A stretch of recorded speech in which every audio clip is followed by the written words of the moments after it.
Tumanggi si President Donald Trump na pag-usapan ng seryoso ang mga spekulasyon na tatakbo siya sa ikatlong pagkakataon bilang Pangulo ng Estados Unidos. Ayon po kay Trump, hindi pa niya kinukonsidera kung ilalaban niya sa korte ang 2 terminong limit ng konstitusyon sa pagkapresidente. Rosal Feria para sa report.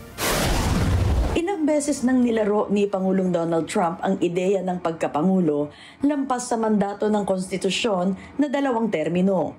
Biniro na niya ito sa mga rallies at binanggit sa mga taga-suporta ang Trump 2028 na mga sombrero. Ayon kay public policy analyst Walter Olson, hindi dapat ipagsawalang bahala ang birong ito ni Trump.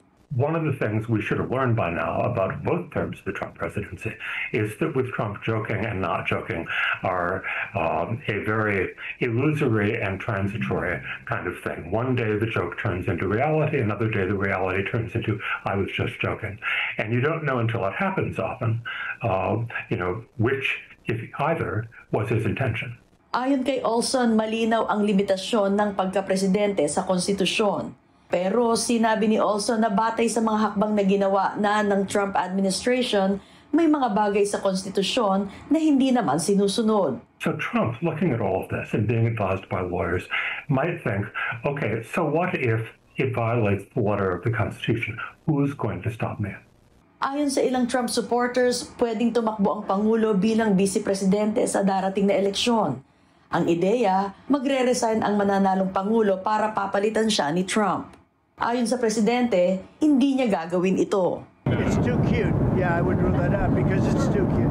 I think the people wouldn't like that. It's too cute. It's not, it wouldn't be right. Isang issue para huwag ituloy ang third Trump term ay edad. Sa edad na 79, si Trump ang pinakamatandang binotong presidente ng bansa. 82 na siya kung tatakbo uli sa 2028. Gayunman, mas bata pa rin ito sa presidente ngayon ng Cameroon sa Central Africa.